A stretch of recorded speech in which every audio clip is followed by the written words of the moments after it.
103 years ago today, the worst war the world had ever seen came to an end with the signing of an armistice in Europe.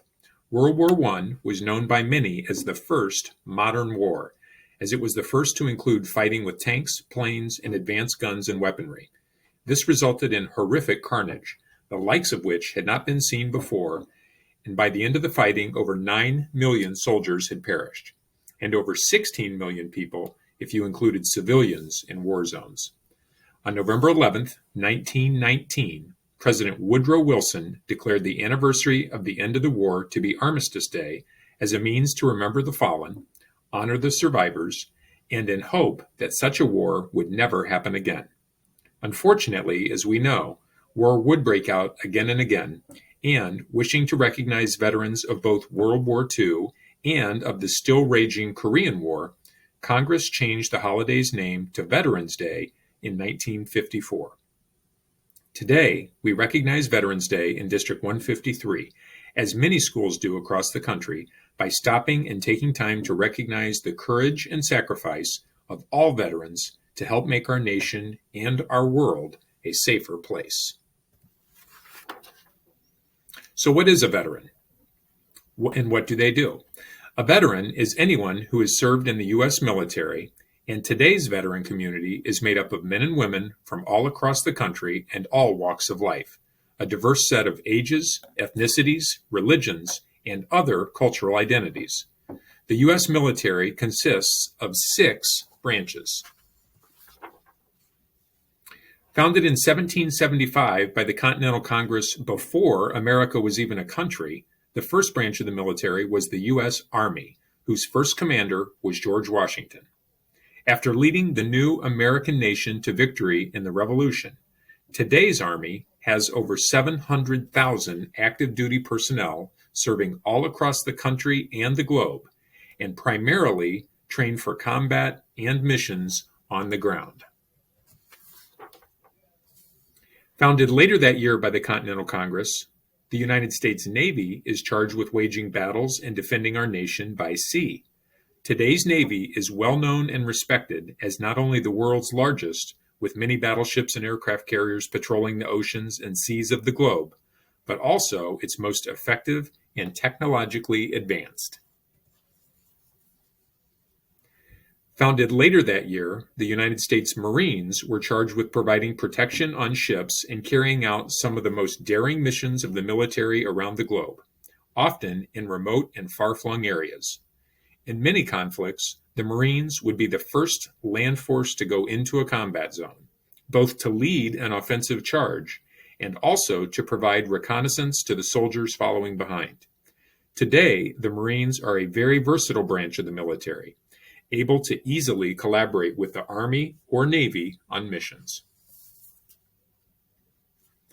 Originally founded by Congress during President George Washington's administration to help combat smugglers and pirates, the Coast Guard today continues to serve as a branch of maritime law enforcement and security, but also as a search and rescue operation in the event of natural disasters or civilian ships experiencing problems at sea.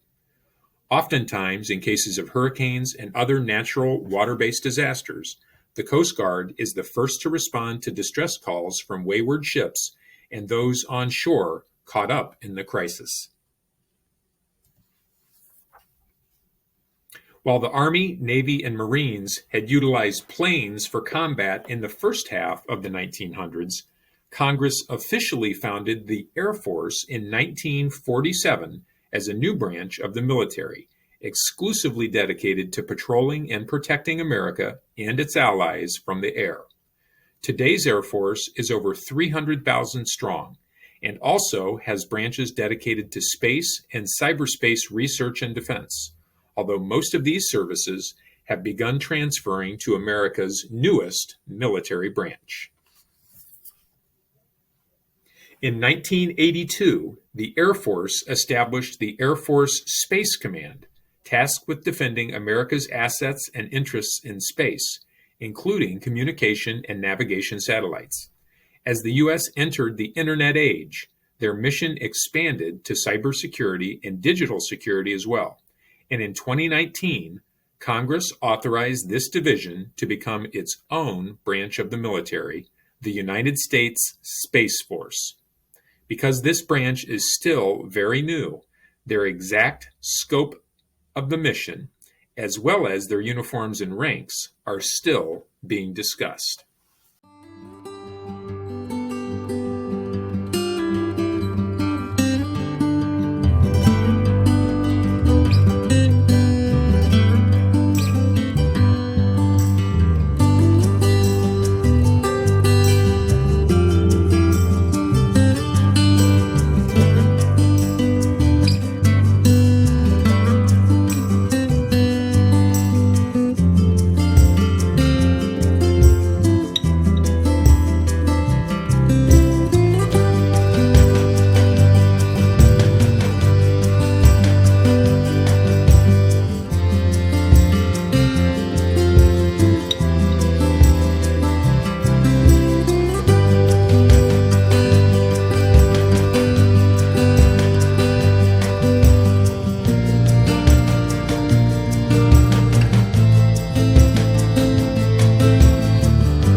And now we salute our nation's veterans with a performance of America the Beautiful by the James Hart Symphonic Band.